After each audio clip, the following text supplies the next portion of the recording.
All right.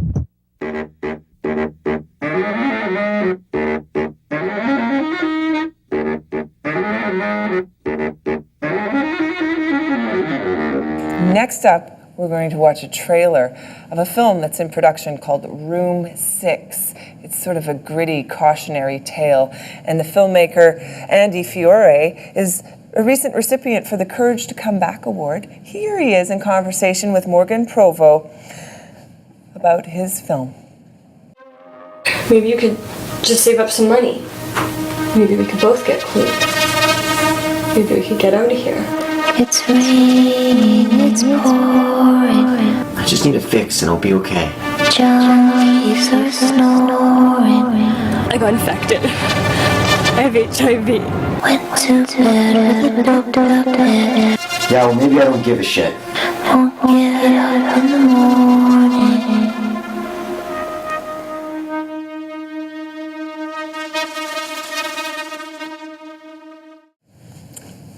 Hi, this is Morgan Provost coming to you from Access TV. Today I'm here with Andy Fiore, a documentary filmmaker. Today we're going to be talking about your recent foray into drama. So first question, I guess, Andy, is why is the film called Room 6?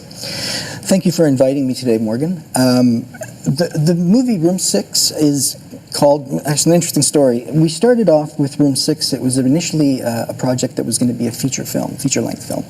And my partner and I wrote a screenplay that was about 120 pages long, and we had every design. We wanted to make the feature film. Mm-hmm. What eventually did happen was we had some trouble in production, and we didn't actually end up filming the whole thing. Initially, it was called Wired, and wired referring to someone that's wired on drugs, whether it be meth. In this case, it's heroin addiction, and because it changed so much, and most of what we did film was inside the room itself. We decided to call it Room 6. And it made sense to us because, for example, with me, when I was an active user of heroin, my whole life revolved around one room. In fact, one table. A table beside a cot, a mattress. And my whole universe was that table. And the drugs that were on the table, the needles, so that's why we called it Room 6. Okay, interesting. And so recently you've been introduced into a film festival, the Victoria Film Festival, if I'm correct. Could you talk a little bit about that? Sure. So when we finished the film, it was 35 minutes long, and I did some research. I was really disappointed because I wanted it to be a feature film. I wanted to make a debut with this story, which was connected to me.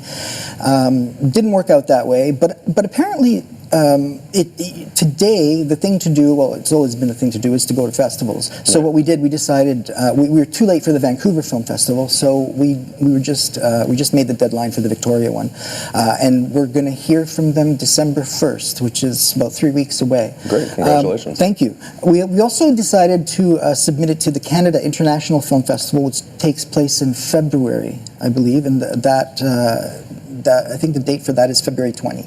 Okay. So that we have 2 festivals. Great. Yeah. Well, congratulations on Thank that. you. And I guess another thing that I'd like to touch on, I guess for the majority of people, their only real contact with addiction is what they see on TV or they read in newspapers.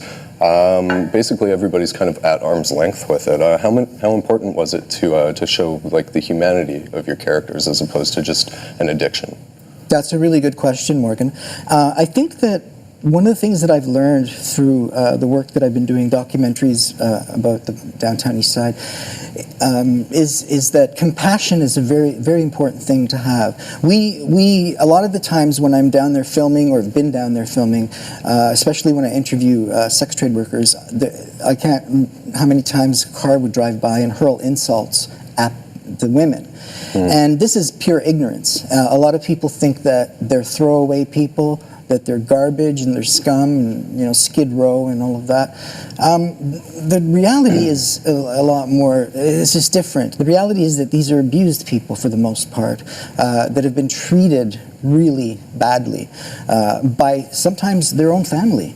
And they don't have any hope many times. They don't know who to turn to, so a lot of them become rocks, and they just live really isolated lives because they don't trust and they don't know love, and that's the real truth of it. So I think what we need to do, and the reason we made Room 6 was we needed to tell the stories that are not being told. And one of them is the two characters in Room 6, one is a schizophrenic junkie thief. So he has schizophrenia, he's also a heroin addict, and the way he supports his habit is by stealing.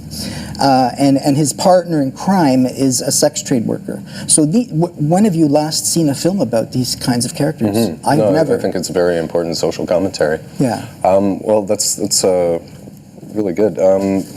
I guess the last thing that we'd like to say is if you're looking for any more information on this film, you can go to it's room6film.blogspot.ca. Is that correct? Exactly, yes. Okay, perfect. And thank you very much for coming today. My pleasure. And for Access TV, this has been Morgan Provost.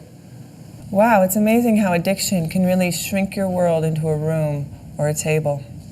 Thanks to Andy Fiore. His first docudrama, Room 6, is slated to be released next year. All right.